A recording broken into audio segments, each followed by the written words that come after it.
Usually Mufafa over on the right there is the only one who chases trucks. But I think a truck full of pigs was just irresistible. So Jason, who's trotting up to us here with the white on his tail, and Easy or Facile, who's lingering back there, all just had to do that. You had to do that, didn't you? The devil made you do that. Absolutely. Sometimes the devil makes us do things. This is Majo John Madden on Thursday morning, the 20th, I'm pretty sure, of Julio. And we are in El Diamante, Mexico, sitting right next to the Carretera, which gets big truck traffic. And the trucks do stop for that speed bump.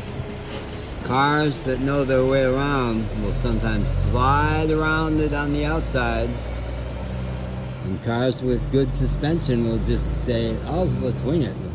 No problem. And you get much nicer cars coming through here than really belong in this little pueblo.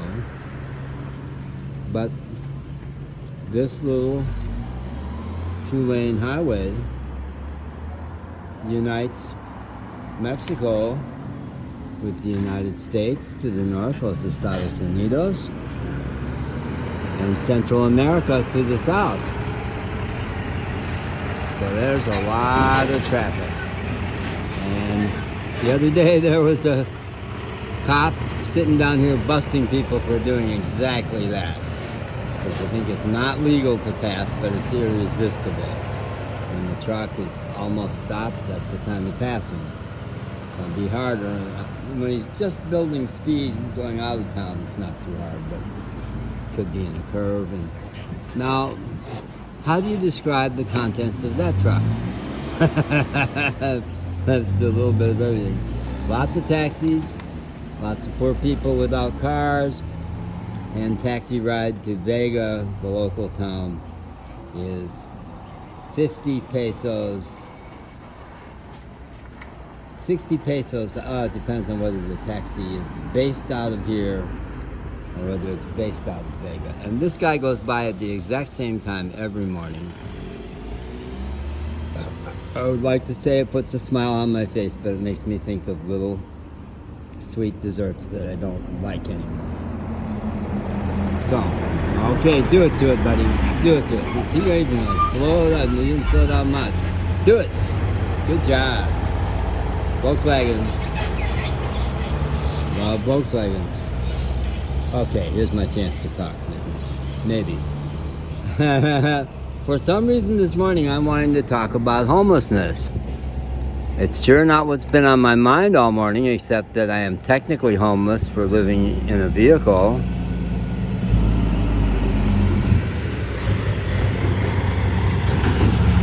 You're gonna chase that truck. Easy. Don't chase that truck. No. Just gonna cross the street behind the truck. I think he may have looked right. I hope he looked right. Yeah, so homeless. Homeless. I've put the story of me and homelessness on one or two other videos. Long history of being connected with lots of homeless people over lots of years. Starting in Chicago, probably 30 years ago, I got a gig doing counseling, because I am a psychologist, with homeless ladies at the House of Hope run by Sister Sally Brennan, a friend of mine. Every Saturday morning I would do counseling for those women who were there for a year and sometimes longer and getting help to get their lives on straight, you know. So I really got to know some homeless women. Yeah. So I started way back there and continued through lots of things that are on another tape. But the one piece I realized this morning I didn't include in that tape was me and a young couple in Asheville, North Carolina. I moved from Chicago to Asheville in 2004. And it wasn't much longer, much past that, when I encountered a big strapping young guy. I think probably in the parking lot of the Renaissance Hotel where I was working in the gift shop. I'd fill in on the weekends and get paid beans, less than $8 an hour. But Andrew, who was a PhD and a real interesting, thoughtful guy, rationalized it because it was super easy work, and it was. And he allowed me to bring my laptop, and when it was slow, I would write. And it was my first year in Asheville. It was the first time ever in my life I called myself a writer. Even though I'd been writing really interesting stuff even back in elementary school. But I realized all my little non-challenging frontline customer service jobs, some of them quite challenging. Restaurant serving is hard work. But I had a job where I was temping in an accounting office in Hendersonville, way south of Asheville. I had to ride the bus out there. And nothing was going on. And they didn't teach me their systems because it wasn't worth it for 2 weeks. So all I would do was answer the phone. And so I had lots of time to write. And it was out there that I said, I'm living the lifestyle of the Asheville artist. Jobs that don't tax your mental facility and leave you lots of energy to create. And I was creating a lot.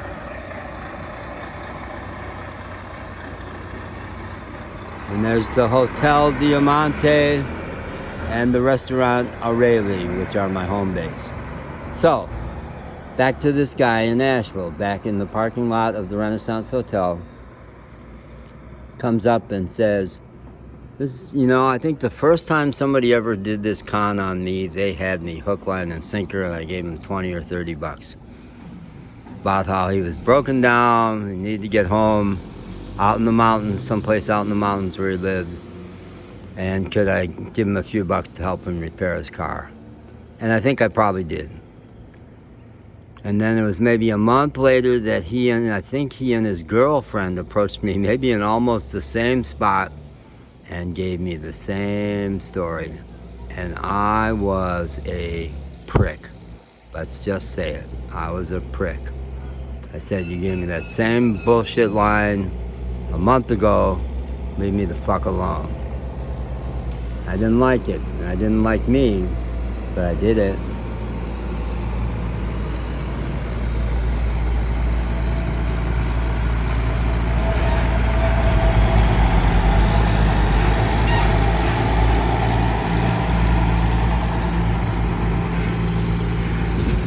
Dear Senora. So in Asheville, which is a smallish town, and I was living right downtown in a boarding house at that point and walking all over Asheville because I did not have a car at that point. Rode my bike a lot. I'd see them. I would see that couple walking down the street. And one day, I had the thought, they seem to really like each other. I like the energy between them. And another day I had the thought, oh, here's what set off the story. Here's what set up the story.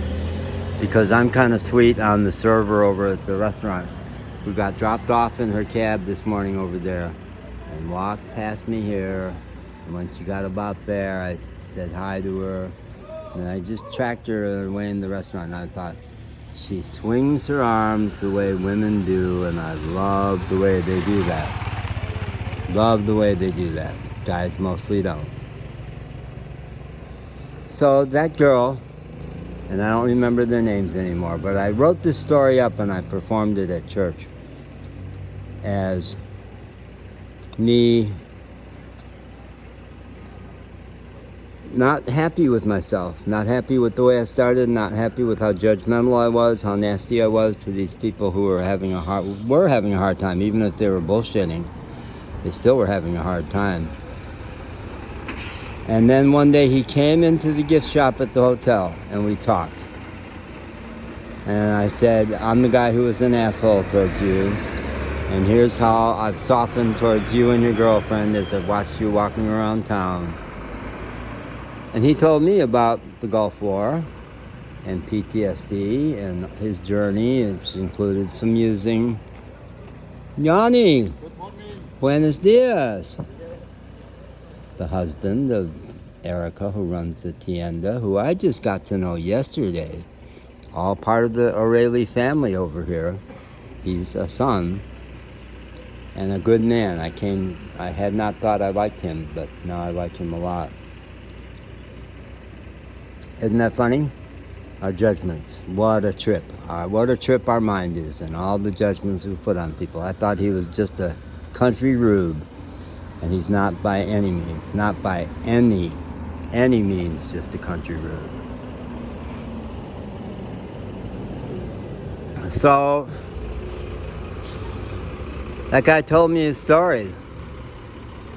And one of the things I've realized over the years is every homeless person has a story. Every homeless person has a story. We just went through 4 years of a president who wanted to convince us that once you use the word homeless, you've told the story. Those people, and they're an inconvenience. And Asheville, for all its progressiveness, does respond to homeless people compassionately when it's easy to do that, and non-compassionately when the tourists are coming back after the COVID outbreak. Sweep those homeless people off the street, scrub this place clean. Don't embarrass ourselves. We want those tourists to keep coming back. And isn't that what Trump said after he visited California? Get them off the street, put them out in a deserted army barracks somewhere. And I'm going to drop this phone and talk to my friend Marisa over here, because that's the big priority this morning. All right, bye-bye.